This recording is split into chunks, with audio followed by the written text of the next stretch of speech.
Welcome back to the Deep Dive. This is where we strip away the hyperbole, gather up the sometimes contradictory evidence from the world of football punditry and fan forums, and, well, try to find the strategic truth hidden beneath the headlines. And today, we are deep diving into a topic that I think still haunts the terraces and absolutely dominates the chat rooms, the transfer history of Manchester United under Ole Gunnar Solskjaer.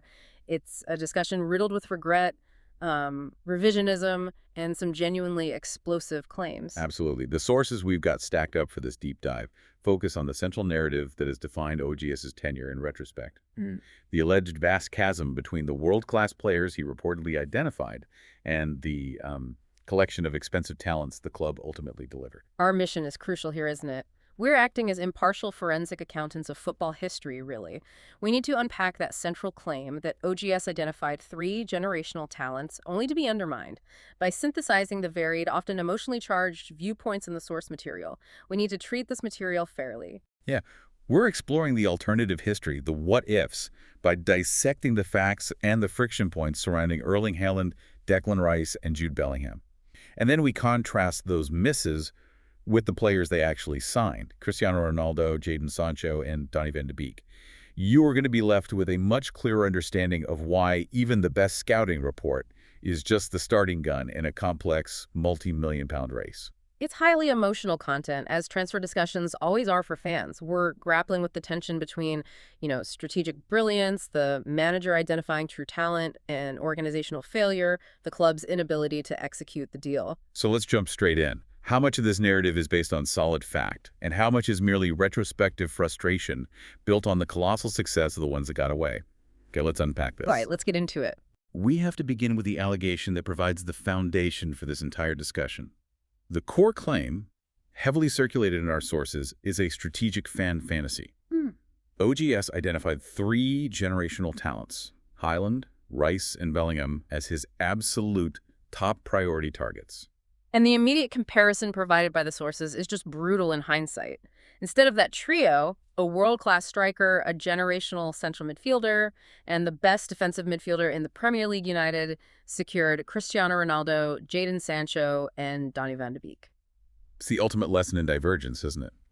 Looking back now, seeing Haaland dominating the Premier League, Bellingham redefining the central midfield position globally, and Rice anchoring Arsenal, the disappointment for the fan base isn't just palpable, it's an institutional drama. It really is. And the immediate fan reaction was encapsulated perfectly in a couple of memorable analogies we found in the source material. These quotes really cut through the complexity and capture the visceral anger felt by the supporters. The first quote, which has become something of a viral descriptor for the era, was, "We turned down the Brazilian steakhouse for some Dollar Tree peanuts." That suggests an immediate fundamental disappointment in the quality of the ultimate acquisitions compared to the targets. Ouch, indeed. But the follow-up quote was even more telling because it acknowledged the massive fees and salaries involved in the actual signings.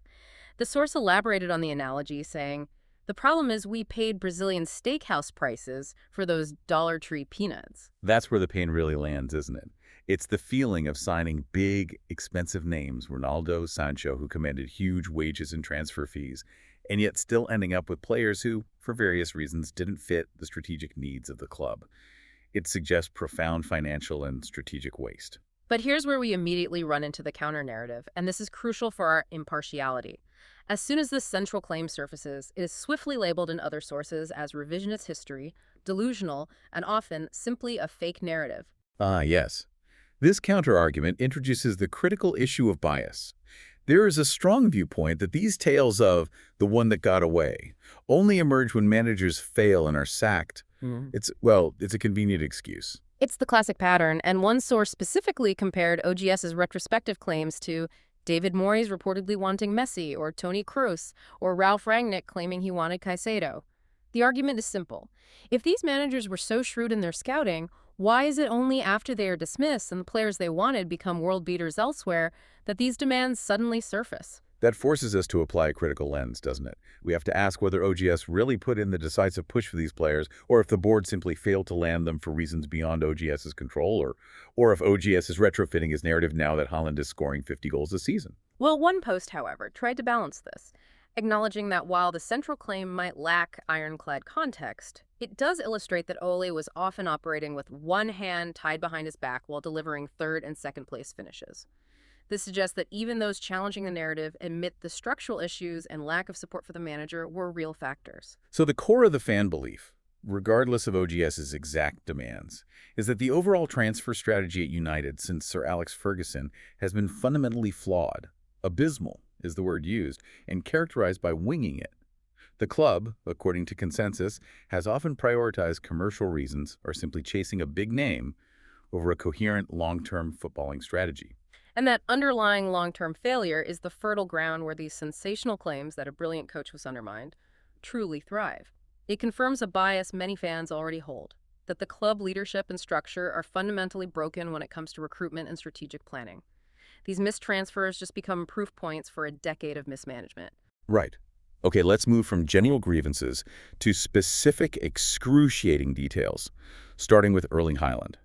His subsequent success at City makes this the most painful what-if of the entire era. It really is, and the sources reveal an astonishing timeline, suggesting OGS's identification of Haaland was almost prescient. The claim is that when Solskjaer was manager at Molde, he actually called United and urged them emphatically to sign the young striker. The key detail, confirmed by several sources, is that United ignored him then, missing the initial low-cost opportunity.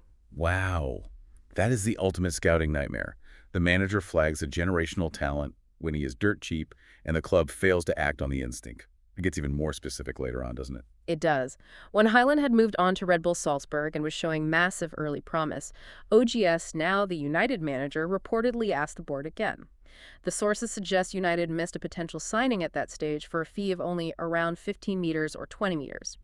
This second failure is often cited as one of the biggest transfer blunders we've ever made, an error rooted in organizational sluggishness. So wait, the sources suggest that second failure was partly attributed to the club's over-reliance on rigid data models and a lack of trust in raw scouting instinct, especially from a manager who, let's be fair, was relatively new to the elite level. Exactly. That explains the initial miss.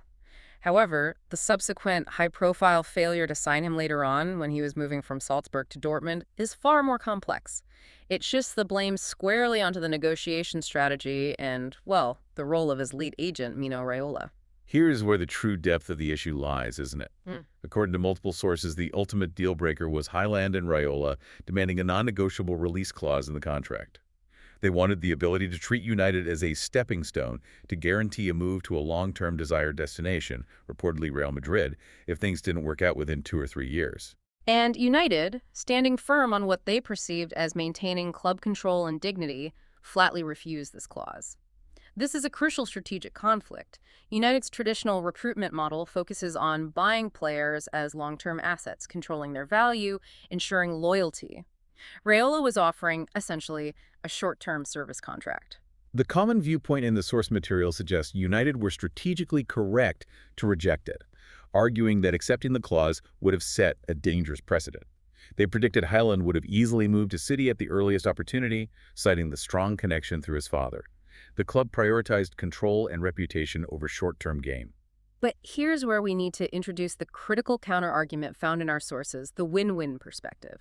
If United rejected the clause to save their reputation, wasn't that a staggering strategic failure in itself? That's the question you have to ask yourself, isn't it? The source arguing for the win-win position stated that even with a release clause, signing Haaland would have been a massive success for United. You would have had his world-class services for a couple of years, and even if he left for the release clause, you might still have made a profit, or at the very least you would have achieved sporting glory during that period. It's a philosophical trade-off, really. Do you sacrifice absolute control for guaranteed world-class output? But the financial complications surrounding Raiola make the profit argument extremely contentious, and this is where the sources get into the heavy detail. Go on, because this detail underscores why the board was so resistant. Right. The sources emphasize that Haaland and Raiola demanded huge compensation and signing bonuses, potentially equating to the transfer fee itself as a payment simply to agree to the deal. We are not just talking about Raiola's percentage, we're talking about massive upfront payments to the player and the agent. Good heavens. So the transfer fee to Dortmund was only half the cost of the acquisition. Precisely. One source claimed City paid the agent and player in upfront bonuses as much as they paid Dortmund for the transfer fee. So if United had done the same, even if Haaland moved on via a release clause, United would have likely made no profit after those massive agent fees were factored in. It would have purely been a 2 or 3 year service contract with no balance sheet appreciation. That changes the entire calculation, doesn't it? It means United weren't just refusing to give up control. They were refusing to essentially pay double the quoted transfer fee for a rental player who was guaranteed to leave via pre-agreed exit route.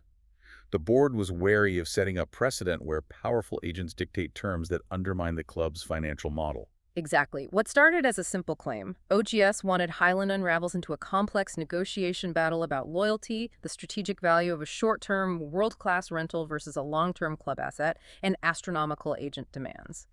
The consensus is that Haaland's career was already plotted, and United were simply unwilling to play the stepping stone role under Raiola's restrictive financial terms. So, the failure wasn't just United's unwillingness to pay the transfer fee. It was their unwillingness to operate under the financial structure and career management framework that Raiola and Haaland insisted upon.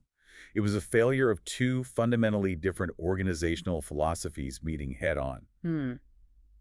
If the Haaland saga was a negotiation nightmare fueled by massive agent demands, the Bellingham story shifts the spotlight entirely to player agency and his clear, non-negotiable vision for his own development. That is a phenomenal transition because Jude Bellingham represents another staggering miss in hindsight, but one where United seemingly did everything right, yet still failed. They certainly pulled out all the stops. It is widely reported that United did everything they could to court him, recognizing his immense talent early.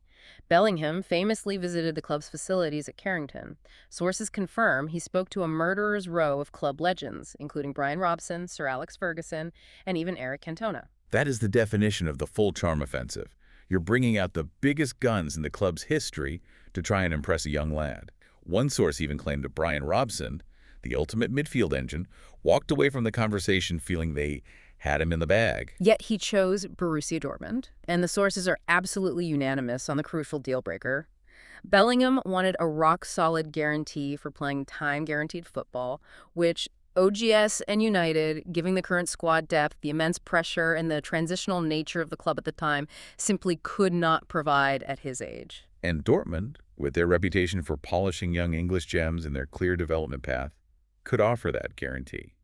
It was a pragmatic, strategic choice by a remarkably mature player. Absolutely. The sources strongly suggest that Real Madrid was always his long-term move, and his career trajectory was fairly well plotted out years in advance.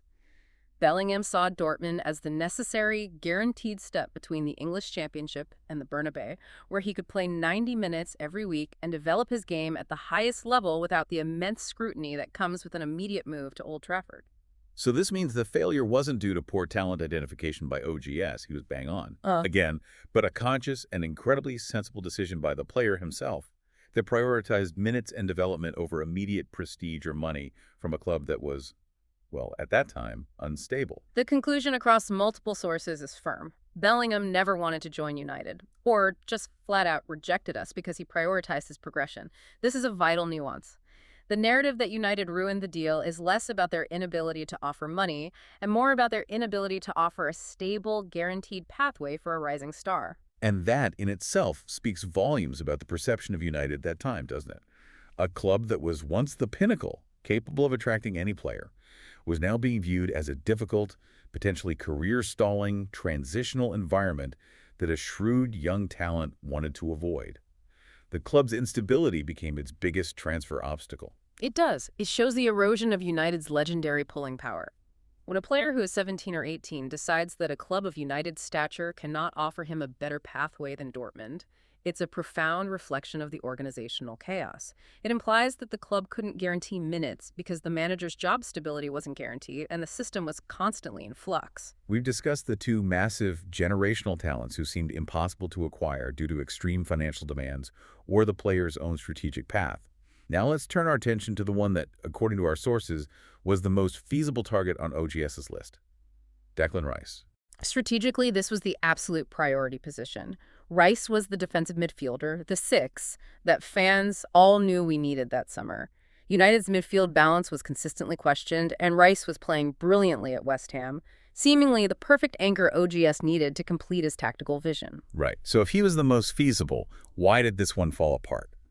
Unlike Haaland with his agent fees or Bellingham with the guaranteed minutes, the sources point to issues directly controlled by the club's decision-makers, starting with valuation. The central issue was financial, but specifically valuation.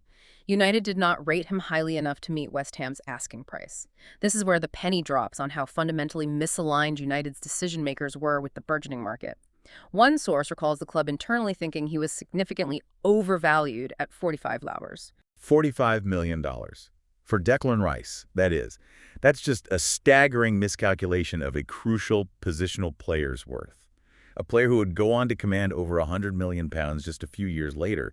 It demonstrates a fundamental disconnect between what the market demanded and what the club was willing to pay. It reveals a reluctance to invest a premium price in a positional need that isn't typically glamorous, the holding midfield role. They seemed happy to spend big on attackers like Sancho or commercial superstars like Ronaldo, but balked at paying top dollar for the essential structural spine, viewing the price as inflated. This stinginess in a critical area ultimately cost them dearly.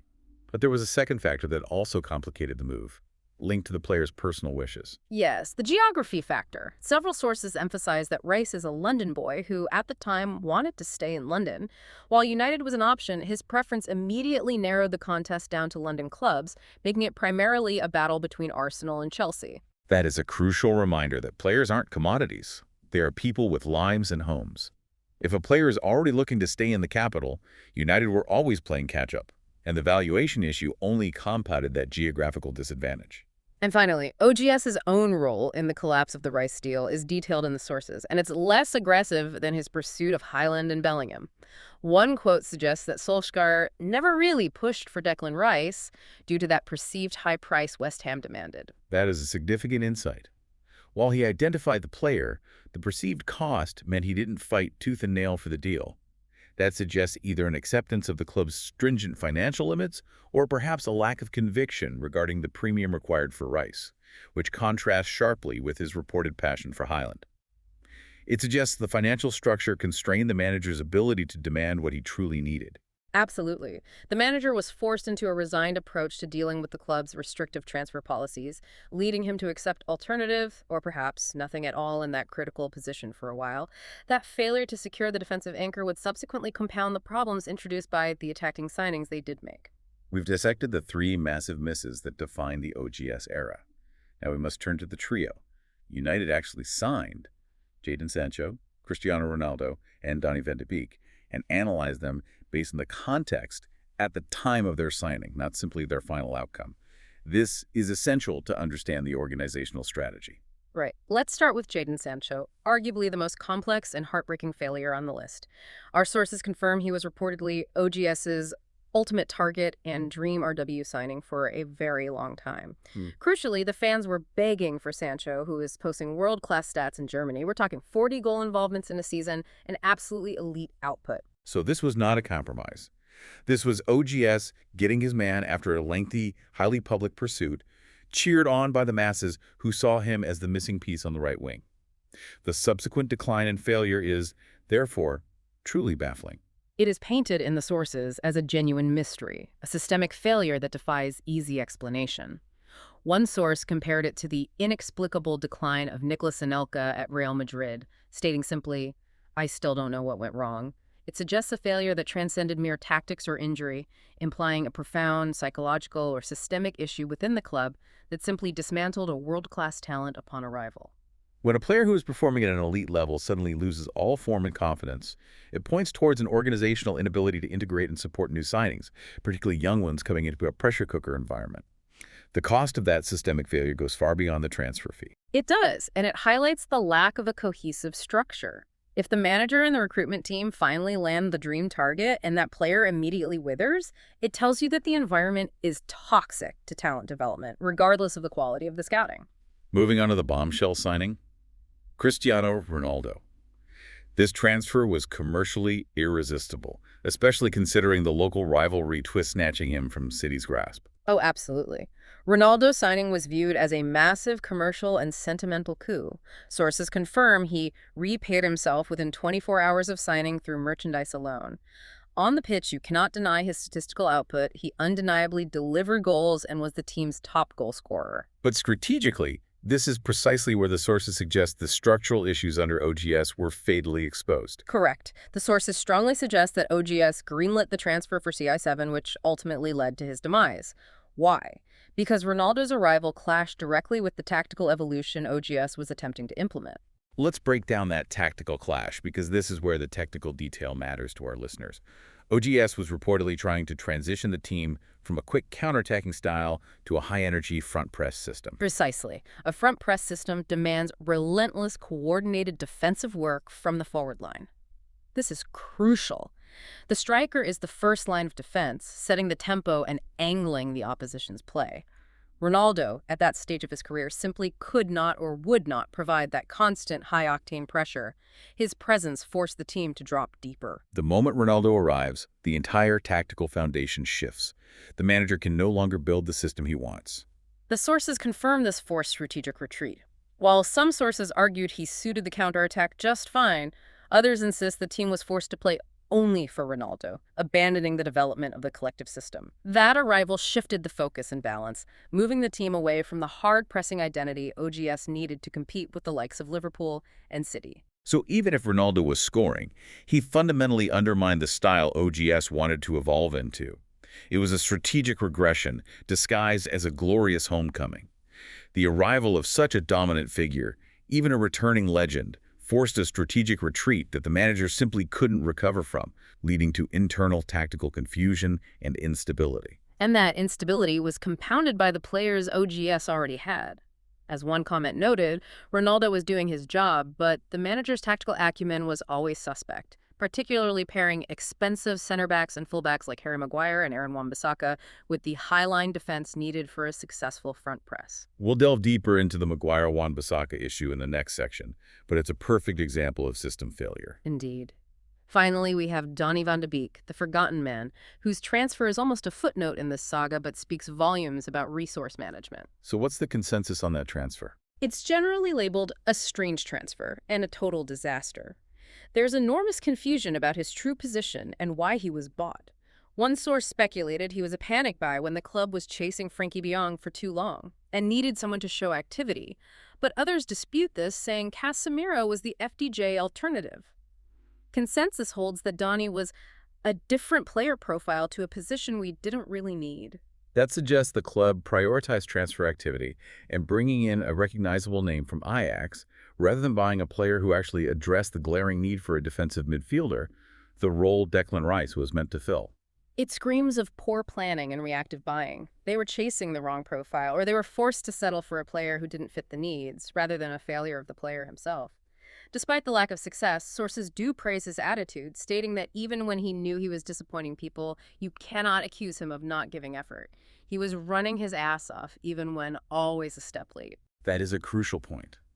Even the signing that turned out to be a disaster wasn't down to a lack of professional effort from the player, but rather a profound systemic misalignment and poor strategic resource allocation by the club. The detailed dissection of those 6 players, 3 misses, 3 signings, really pulls back the curtain on deeper systemic organizational failings at Old Trafford.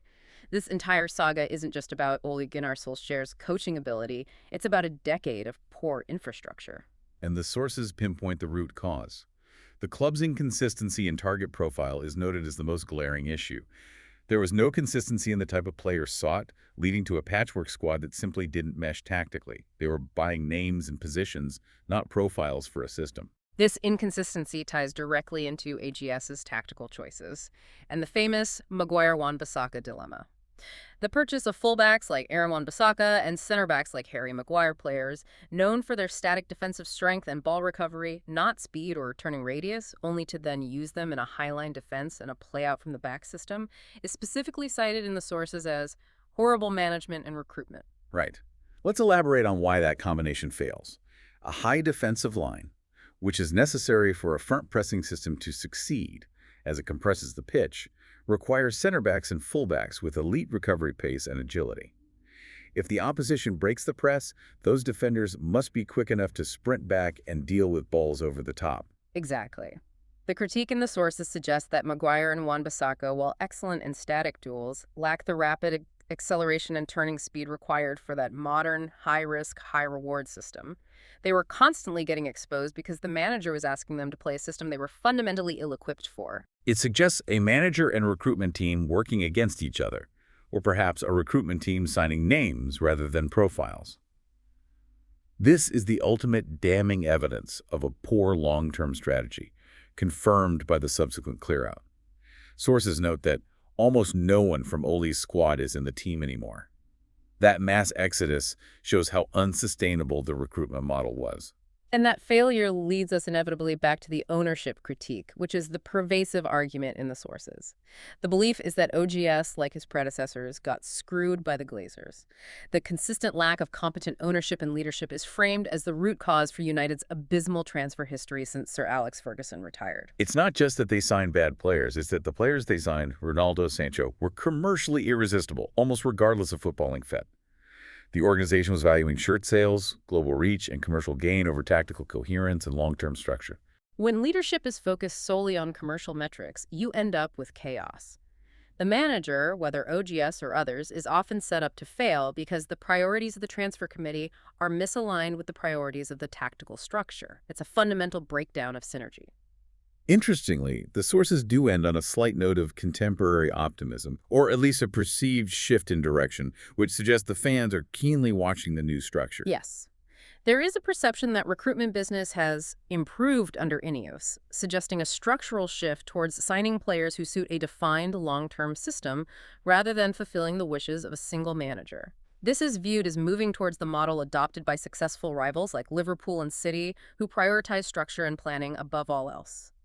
The new hope is that United will start signing profiles for the club, even if it goes against the manager's wish. That is the ultimate conclusion, isn't it? The OGS transfer files are less a record of managerial failure and more a detailed, agonizing document of organizational dysfunction. So, let's synthesize what we've uncovered.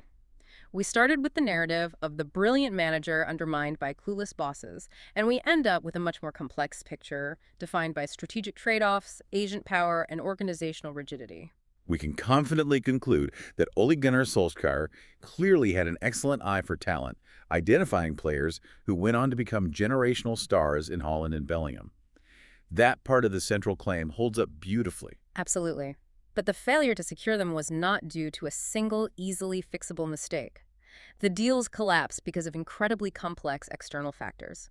Bellingham prioritizing guaranteed development minutes and avoiding the Old Trafford spotlight, Haaland's team demanding non-negotiable agent fees and stepping stone release clauses, and the club's fundamental unwillingness to meet West Ham's high valuation for Rice, seeing the necessary investment as overvalued. And the players they did sign, Ronaldo, Sancho, Van de Beek, were either commercially necessary, tactically misunderstood, or panic acquisitions. Their presence ultimately failed to form a cohesive, adaptable squad, which is why we are now witnessing this cycle of historical revisionism. The talent identification was right, but the execution and the organizational structure around it were flawed, ultimately leading to OGS's downfall. So, what does this all mean for you, the learner, looking to understand elite football operations? This deep dive demonstrates emphatically that in elite football, talent identification is only the very first and perhaps smallest part of a successful transfer. Pulling power, agent negotiation, a willingness to accept or reject complex contract clauses, and above all, coherent club structure and strategic alignment are often the actual determining factors in winning the race for a generational talent. It's a sobering thought that the structure around the manager matters more than the manager's scouting ability. And that leads to our final, provocative question for you to mull over as you process these alternative histories.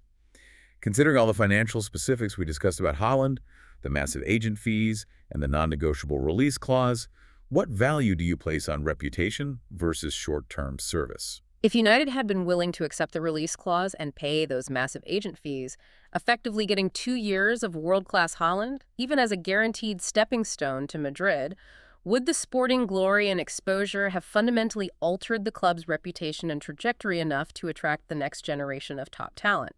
Would 2 years of guaranteed goals have been worth sacrificing their balance sheet profit and giving up total control? The ultimate philosophical dilemma in football finance and reputation management. Was the cost of the miss higher than the cost of the compromise? Food for thought. Thank you for joining us for the deep dive. We'll catch you next time.